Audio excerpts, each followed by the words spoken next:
Let's make this dimensional sign using a Dollar Tree wood round and layered cardstock. No laser cutter required. In Cricut Design Space, I started with a circle shape that measures 11 and 7/8 inches or 11.875, and this will be the guide for whatever you want to add to your sign. Next, I added this geometric pattern image in Cricut Design Space, and because I only wanted it on the bottom half of my circle, I used a square shape and slice to cut it in half.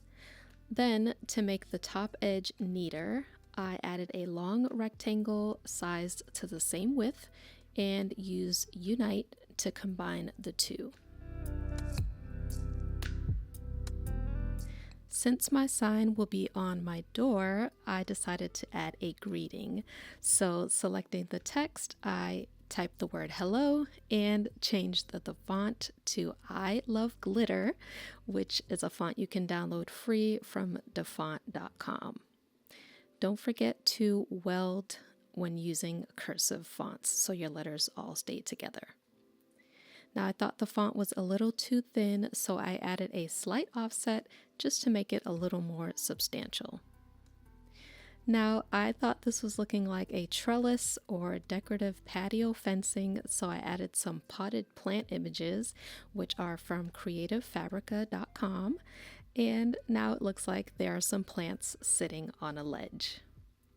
To prep the Dollar Tree wood round, I used a walnut color gel stain on just the top half using some painter's tape, and then I painted the bottom half in a tan color.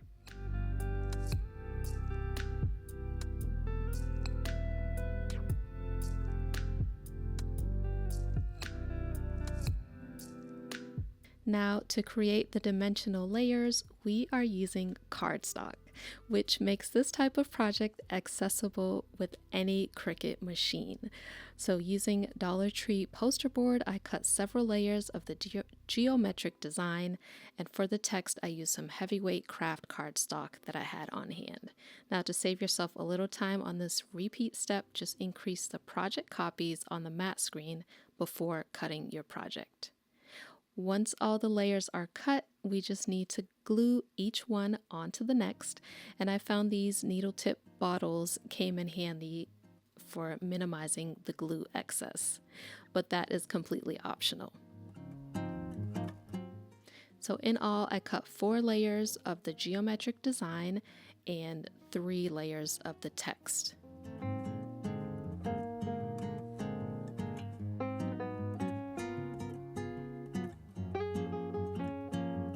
This will take a little bit of time, but this is a fun project to do while listening to a podcast or watching your favorite show.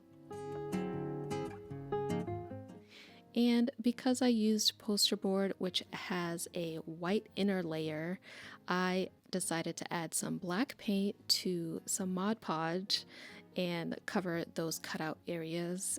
And this also worked to seal in those edges.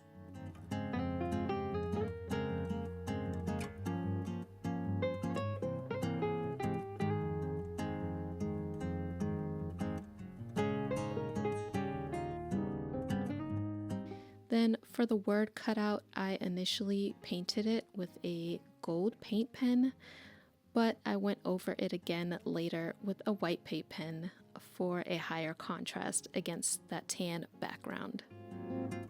For the plant image cutouts, I wanted to have the planters be a different color, but because these are single layer images, what I did is duplicated each image and used the contour function to remove as much of the plant as possible and have a separate cutout of the planter. Then I cut these out of permanent vinyl, and for any excess pieces on the planter, I used my craft knife to cut those parts away after I weeded the design. I did end up switching out this gray vinyl, which you'll see at the end.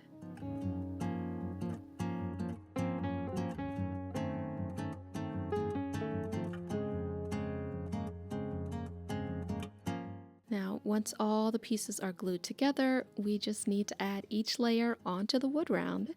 I used some tacky glue and hot glue for the geometric layer, but I would suggest just the tacky glue because I had a couple of spots where the hot glue dried too quickly and left gaps between the wood and cardstock.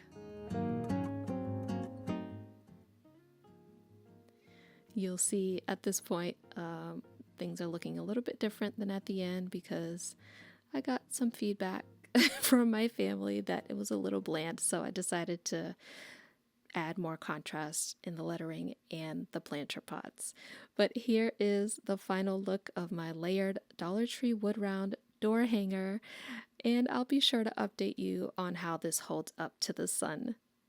Let me know your thoughts on this easy and budget-friendly Dollar Tree Cricut idea, and I'll see you in the next one.